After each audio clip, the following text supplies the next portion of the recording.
pas. Voilà.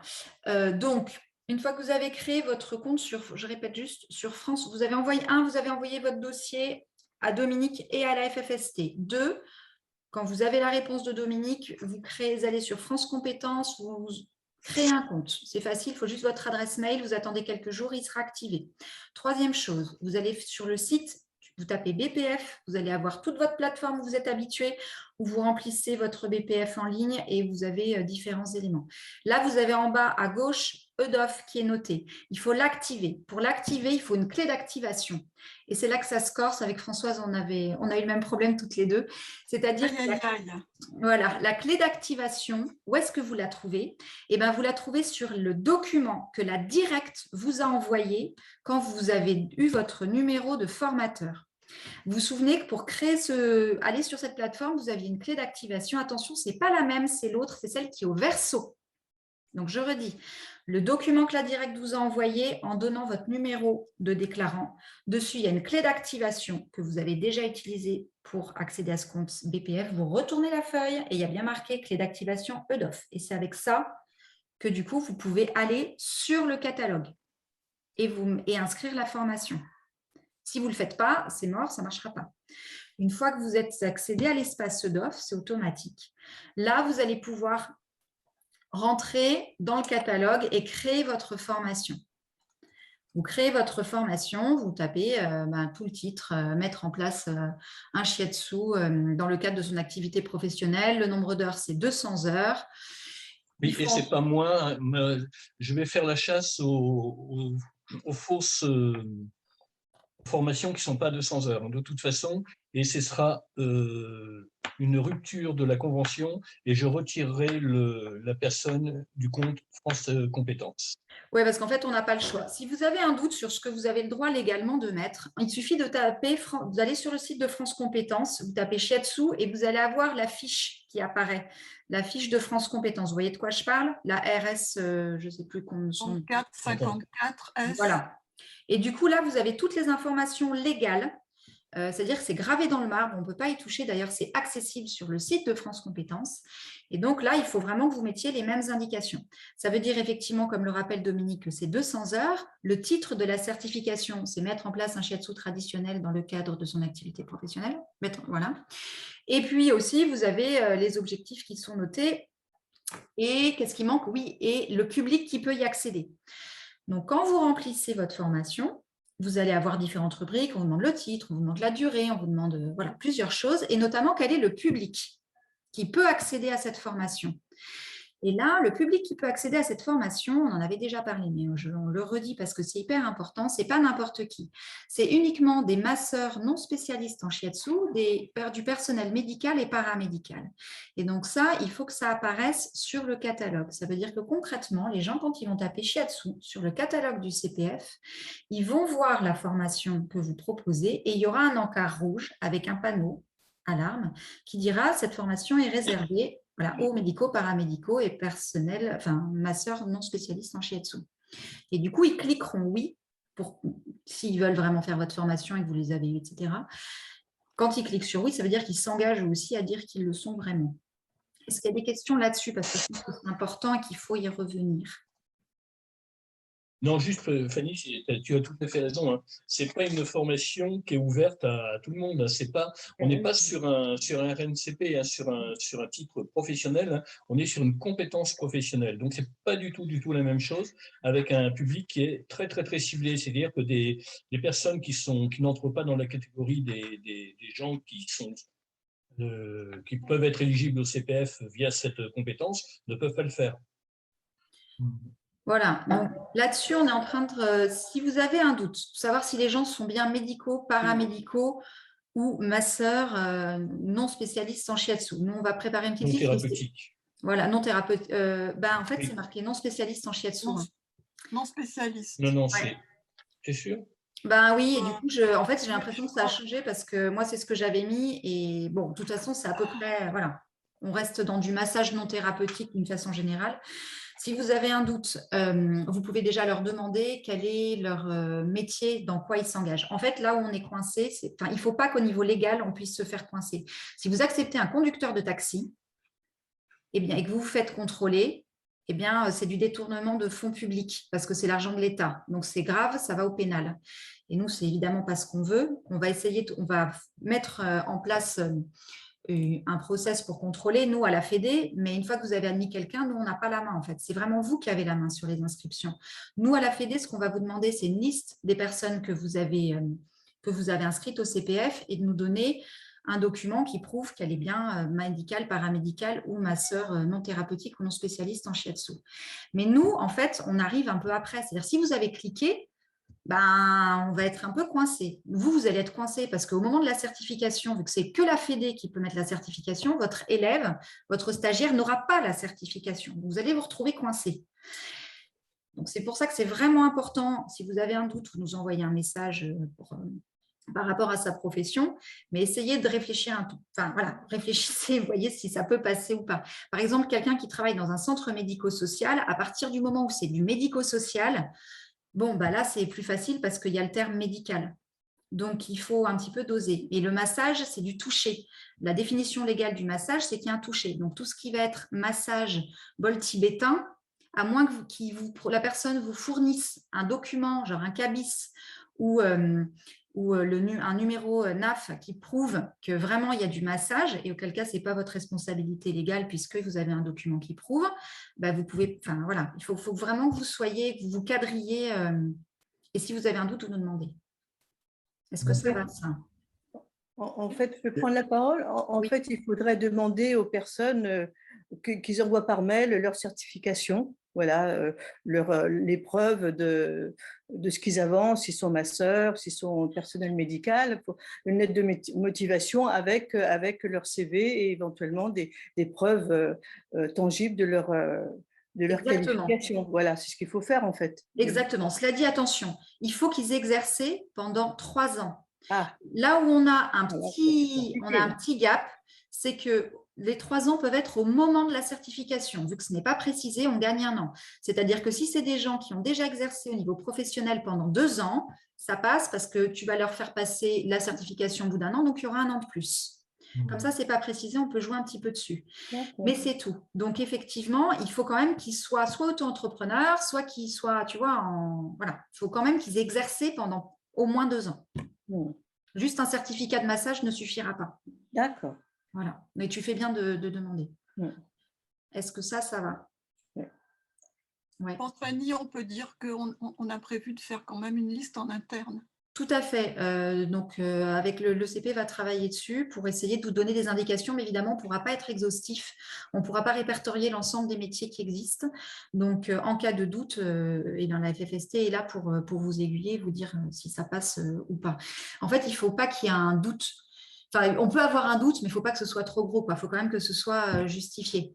Voilà, conducteur de taxi, ça ne marchera pas. Plombier, ça ne marchera pas. Mais quelqu'un qui est en contact physique avec les gens, ou alors médico-social, voilà, et psychologue, ça peut passer. Il y a des trucs comme ça qui peuvent être, surtout psychologue qui travaille dans un centre médical en fait. À part ça va être surtout ça va être le métier et où est-ce que la personne exerce. Donc, pensez un petit peu à ça. Pour tout le monde, de toute façon, j'imagine que vous avez un process d'inscription qui fait que vous avez d'abord les personnes au téléphone, bien évidemment. Oui, téléphone. Voilà.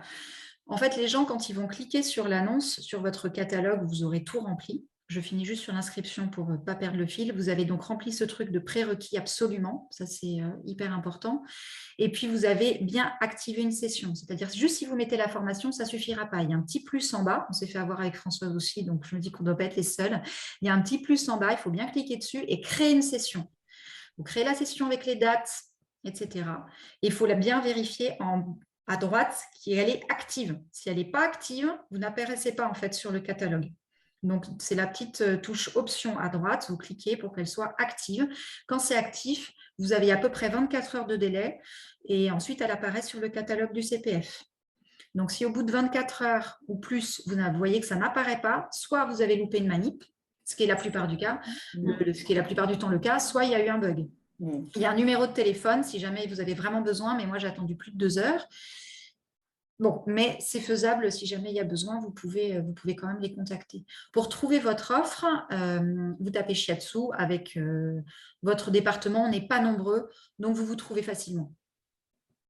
Voilà. Si Alors, vous... une petite précision, quand les candidats ont validé, ont fait leur demande, c'est-à-dire que, alors comment je vais vous dire ça, s'ils n'ont pas, je ne sais pas combien vous avez mis votre offre de formation, s'ils n'ont pas la somme nécessaire sur leur compte de leur CPF, la Caisse de dépôt et consignation va leur demander de payer le complément pour arriver à la somme que vous avez définie. Je ne sais pas si je suis très clair dans mon explication. Je vais peut-être reprendre, c'est sur l'inscription en fait.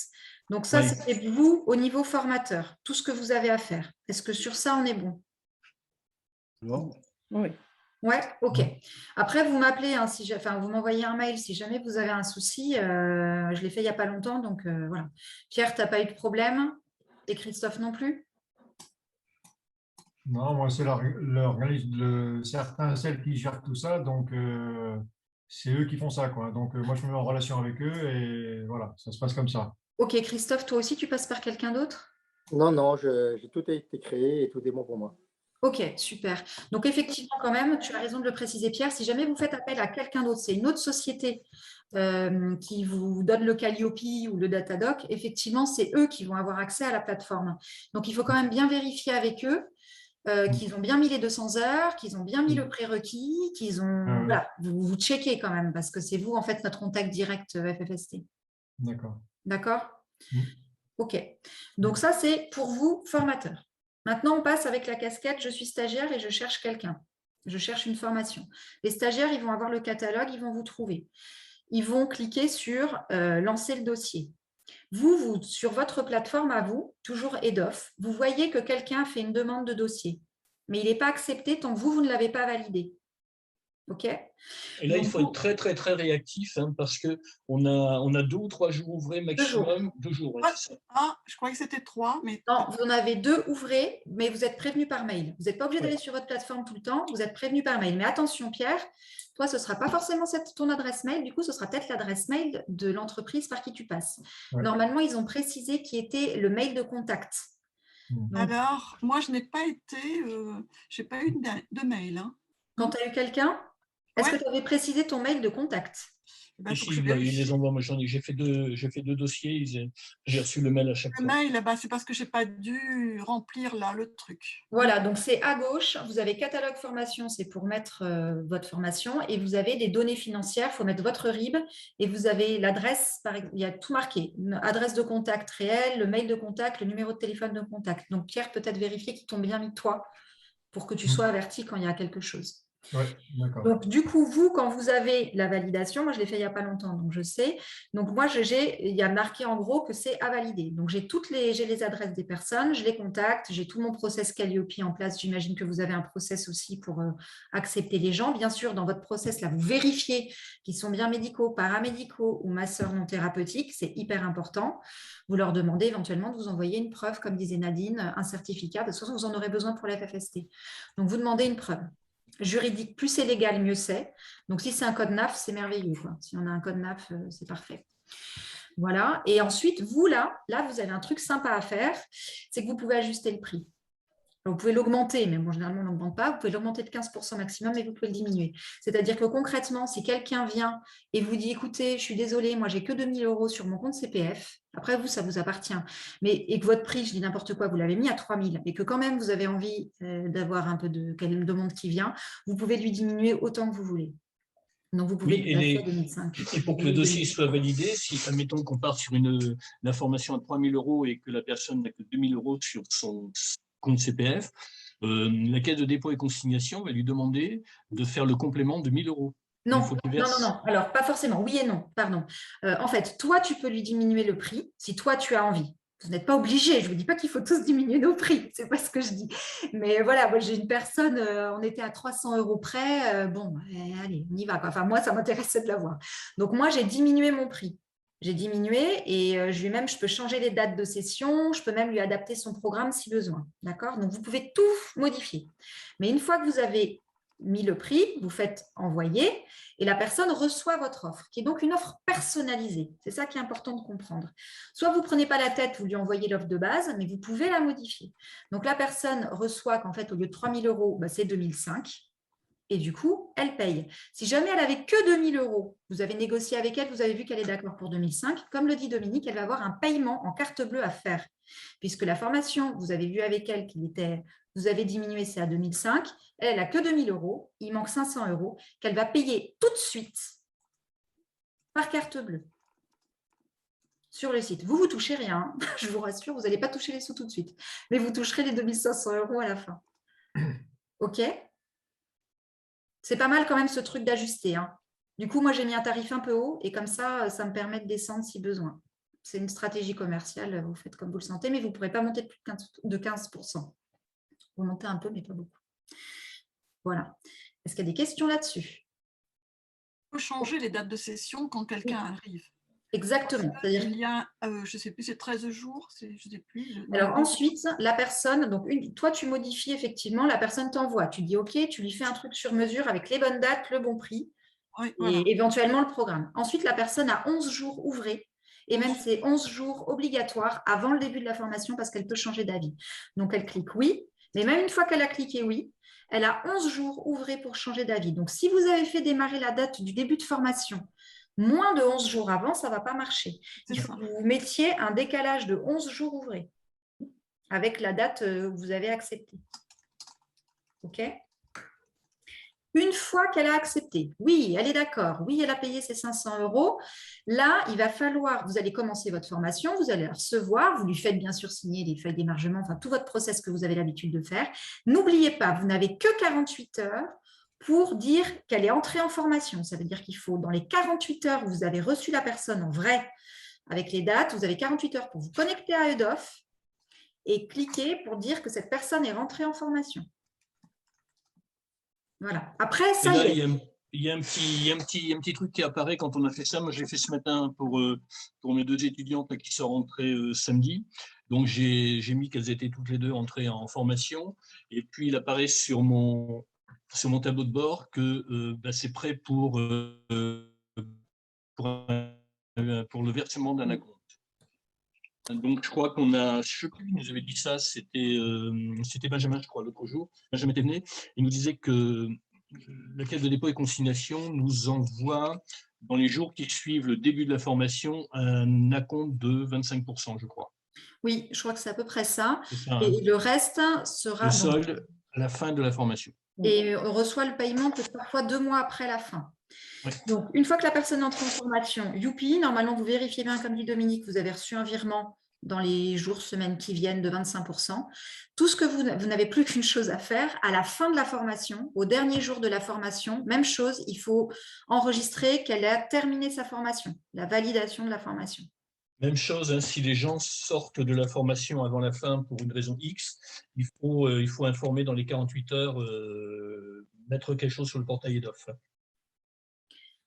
Vous, concrètement, et une fois que vous avez fait ça sur EDOF, vous avez donc à peu près 2 mois, vous allez recevoir la somme. Parfois, ça met 2 mois sur votre compte. En plus de ça, donc ça, c'est pour la partie institutionnelle. Au niveau de la FFST, il faut quand même que vous lui fassiez passer l'examen à cette personne au dernier jour de votre formation. Donc, la FFST est certificateur. C'est la FFST qui certifie. Mais vous, en tant que représentant de la FFST, puisque vous êtes tous validés en tant qu'enseignants en FFST, vous avez le droit de faire passer l'évaluation. Mais par contre, vous ne pourrez pas la valider. C'est-à-dire que vous devez rédiger le procès-verbal de l'évaluation pratique et l'évaluation théorique que vous allez envoyer à la FFST.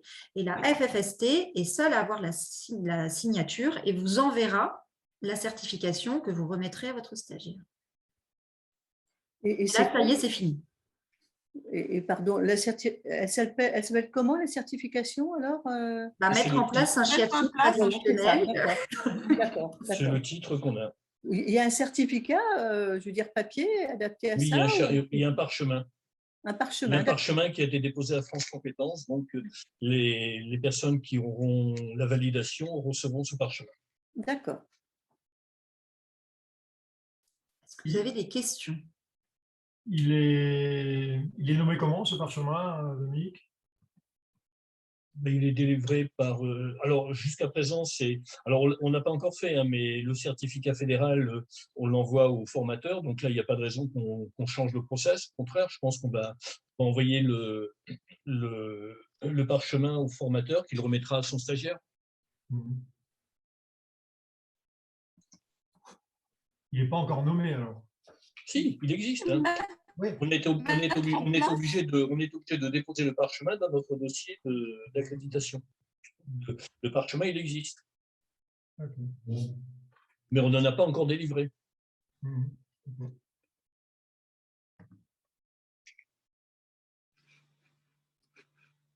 Est-ce qu'il y a d'autres questions? Par rapport au format des 200 heures, il faut, ouais, j'ai compris qu'il fallait que ce soit 200 heures et pas plus ni moins, c'est ça, on est d'accord? Oui. Par contre, quand on a des sessions par temps, par exemple, on fait 130 heures, est-ce que bon, les personnes enfin, ces personnes-là qui viennent par le biais du CPF, on peut les intégrer à la formation de 130 heures et leur ajouter 70 heures à côté? Ça ne pose pas de problème, hein? Ah, ça ne pose pas de problème parce que il faut compliqué juste de changer que le format de ces sessions de formation. Moi, je fais des sessions de 130 heures. Je n'en fais pas de 200 heures. Quoi. Donc, c'est toi qui adaptes ta formation. Il faut que tu puisses prouver. Il faut que tu puisses prouver que la formation que tu proposes à ton stagiaire qui vient par le CPF répond à la fiche France Compétences et que tu as mis en place un programme qui y répond. D'accord. Donc, tu peux… après, c'est toi qui te gères comme tu veux. D'accord, hein. D'accord. Par contre, tu sais qu'au niveau légal, quand tu donnes une formation, enfin… Clairement, si tu as un week-end de formation où tu as à la fois ta formation CPF et à la fois tes autres stagiaires qui ne font pas CPF, il faut absolument que les intitulés soient les mêmes.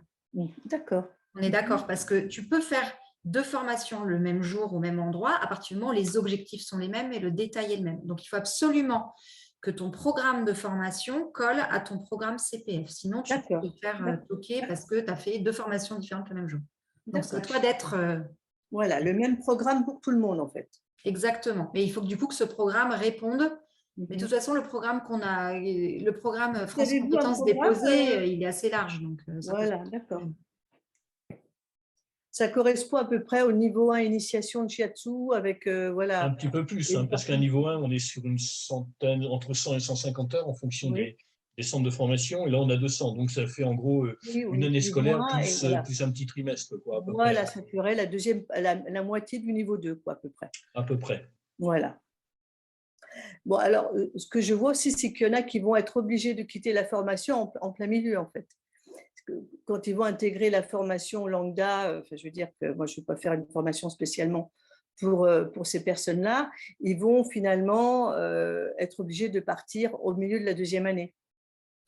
Alors, après, ça dépend. Ça va se passer. Oui et non. Oui et non. Moi, j'ai réfléchi à ce truc-là parce que ça me taraudait un peu. Parce qu'il y a un collectif dans les formations, il y a quand même un collectif. On est d'accord, mais il y a moyen de faire quelque chose qui tienne à peu près la route par rapport à ça. Moi, je ne travaillais plus en année comme on le faisait jusqu'à présent avec un niveau 1, niveau 2, niveau 3 qui sont en année scolaire, mais j'ai mis 2 cycles en place. Le premier cycle, c'est un cycle de 200 heures, donc qui correspond à la compétence professionnelle, et c'est-à-dire que tout le monde fait 200 heures, et à la fin, mais après, il y a un deuxième cycle qui va vers la professionnalisation de 300 heures. D'accord. Donc, je ne travaille plus en année scolaire parce que c'est trop compliqué à gérer, je trouve. On ne peut pas faire une formation pour 2 personnes et puis une autre pour 7 ou 8, ça n'a pas de sens. Donc, moi, c'est l'option que j'ai prise. Et puis, je pense que ça va le faire comme ça. Hein. OK. Est-ce que c'est des formations qu'on peut faire en semaine? Oui, bien sûr. Ouais. Parce que là, il n'y a pas les élèves qui sont… Il n'y a aucune règle qui a été définie par rapport à ça. On a obtenu une accréditation pour 200 heures. Après, le formateur, il le fait comme il le sent. Si tu veux faire du temps plein et puis que ça dure 200 heures, je ne sais pas combien ça fait en temps plein, mais sur l'ordre de quelques mois, c'est tout à fait possible. Ouais, moi, je pensais plutôt faire ça, pas mélanger les personnes. Moi, je préférais faire des groupes que de soignants.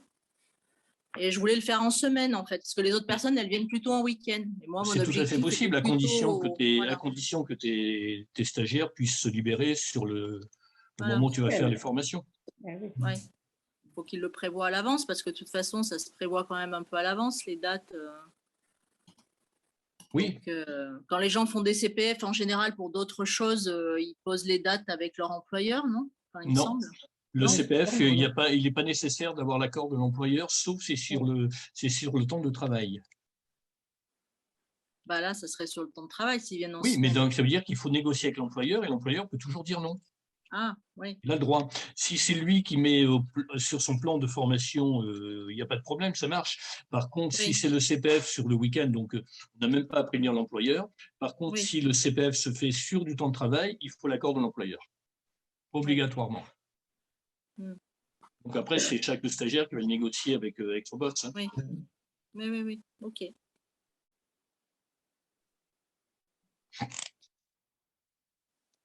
C'est bon pour tout le monde? Oui, vous allez refaire quelque chose, enfin, comment dire, peut-être un document qui retrace un peu les différentes étapes là qu'on a vues ce soir. Mais normalement, il y est déjà le document. Il y est déjà, vous avez écrit. sauf le process sur EDOF qu'on n'a pas fait, mais Oui. on peut le faire. Après, le Oui, process sur EDOF, il est en ligne. Hein. On peut peut-être le transférer, mais on le trouve. Mettre le lien, en je sais pas, EDOF. il y a peut-être un lien ou je sais pas, un truc, non, enfin, je sais pas. Bah, en fait, franchement, tu tapes EDOF. Non, c'est pas compliqué, il faut juste remplir Ouais. les cases. C'est pas compliqué, mais c'est toujours pareil. La première fois que tu le fais, tu galères, et la fois d'après, c'est bon. Donc, la règle que moi j'ai compris, c'est tant qu'il y a un petit encart bleu en dessous et qu'il y a écrit plus, bah, il faut cliquer jusqu'à ce que tu sois actif. Et c'est terminé quand ta formation elle est en ligne. Après, si vous galérez trop, vous m'envoyez un message, Fanny, enfin, vous nous envoyez à la FFST et Émilie me le transférera. Vous dites que à l'intention de Fanny. Et moi, je vous guide, on se fait un petit point si besoin. On l'a fait avec Françoise. Voilà, on peut se faire un partage si vraiment vous galérez, il n'y a pas de souci. On est là pour ça à la Fédé, hein. On est là pour vous aider à mettre en place ça et que ce soit facile pour vous. D'accord.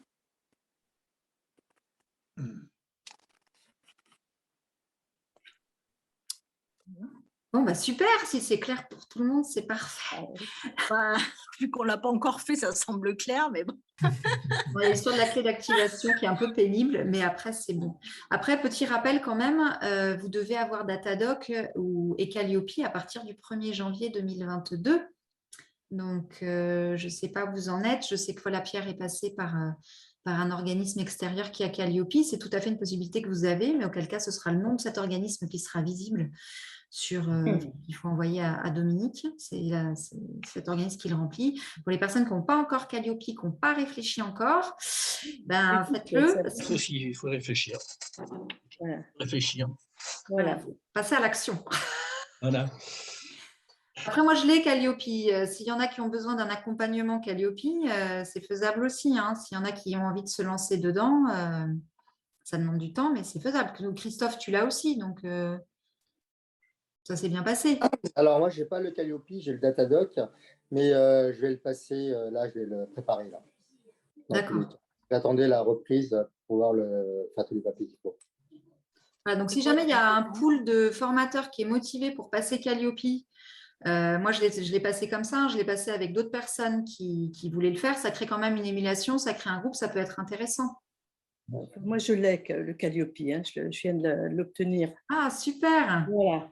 Mais ce n'est pas si facile que ça. Hein. Moi, j'ai une coach, hein, parce que toute seule, ce n'était pas possible pour moi. Hein. C'est un travail administratif, c'est énorme. Ça dépend après de l'activité du centre de formation, mais c'est quand même, il faut plus de 2 mois pour se préparer à Calliope. Hein. Oui, je pense qu'il faut être quand même un peu motivé. Même aider, hein. Moi j'ai été aidée, mais bon, c'est quand même un sacré morceau. Hein. Bon, pareil, s'il y en a qui sont motivés pour le passer, vous envoyez à la FFST. Il y a une école qui m'a contactée, je lui ai dit appelez-moi, j'ai donné mon numéro, mais je n'ai pas eu de nouvelles, donc je ne sais pas.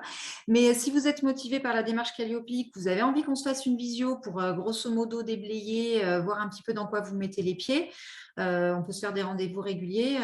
Voilà, c'est tout à fait possible. Donc, c'est quoi la différence là? Pardon. Non, je disais entre Datadoc et Calliope, là, en fait, c'est… Enfin, pourquoi on choisirait Calliope? Enfin, pourquoi on ferait Calliope si on a le Datadog, par exemple? Parce qu'il s'arrête. Ton Obligatoire. Datadog ne sert Datadog plus à existe rien au Obligatoire. 1er janvier Ah. 2022.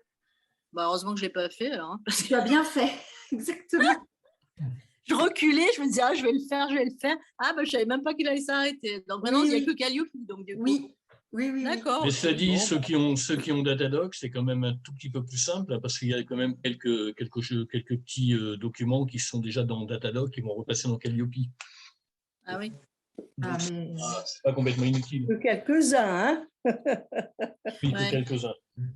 Et du coup, Calliope, il le faut enfin, je veux dire, c'est quelque chose qu'on fait en plus. Ah oui. Quel intérêt de le faire par rapport au fait d'être. C'est obligatoire. C'est obligatoire. En ouais. fait, tu peux pas pas. être le CPF sans Calliope. Voilà, tu peux pas avoir le CPF sans Calliope. D'ailleurs, dans tous les documents que vous devez envoyer à la Fédé au début, on vous demande votre numéro Datadog ou votre certification Calliope. Si vous l'avez pas, vous ne pourrez pas être sur le CPF. Donc moi, si j'ai pas le Datadog, je suis obligée de faire Calliope. Donc. Mais de toute façon, Datadog s'arrête au 31 décembre 2021. Je veux dire, maintenant, il reste que ça, quoi. Oui. Enfin, il reste que cette alternative, quoi. Oui. Après, la possibilité, comme a fait Pierre, c'est de passer par un organisme extérieur qui. Tu vas en parler, Pierre, peut-être un tout petit peu, si ça ne t'embête pas. Moi, je travaille déjà, je vais travailler avec eux, et donc c'est quelqu'un que je connais qui a un organisme de formation et qui fait plein de formations, et donc forcément qui avait Datadog qui est en train de certifier la Calliope, et donc comme c'est quelqu'un que je connais, donc je suis avec elle, et voilà, c'est comme ça que ça s'est fait, parce que moi je voulais pas m'engager dans Calliope. Justement pour tout ce boulot qu'il y a à faire et tout, ça me dépasse quoi, quelque part. Donc, et puis comme je connais bien la personne, donc ça s'est fait comme ça tout simplement pour moi. Et j'en suis bien content. Hein. Ça m'a évité de faire bien heureux. Tout ce travail administratif qui est toujours c'est long, ça demande du temps. Et, voilà. Et c'est ça au départ, qui m'a un peu refroidi en tous les cas pour le faire. C'est pour ça que je suis passé par cette personne-là. Oui, ça veut dire qu'elle a intégré ta formation dans son catalogue, en fait, puisqu'elle avait déjà. C'est ça, en fait. Tu t'es rapproché d'un. D'accord, ok. Donc, vous avez ça qui est possible. Il y a quand même pas mal d'organismes de formation qui le font. Vous avez la possibilité du portage salarial aussi. Donc, il y a des alternatives. Hein. Si vous avez besoin, on avait envoyé un article avec Sophie l'année dernière, à peu près à cette époque-là, où on avait parlé de cette possibilité. Moi, ma question, c'est par rapport à Calliope, c'est de passer par quel organisme? Quel organisme certificateur? Oui. Moi, je suis passée par Calianor. Ouais. J'ai pris Calianor, je les ai trouvés super. Et toi, Nadine, tu as pris qui? Certifopac. Petit organisme, j'ai trouvé que ils étaient relativement humains, parce qu'il y a des organismes qui sont c'est un peu l'usine à gaz. Là, c'était, c'est petit, c'est ce qu'on m'a conseillé, hein, voilà, et j'y suis allée.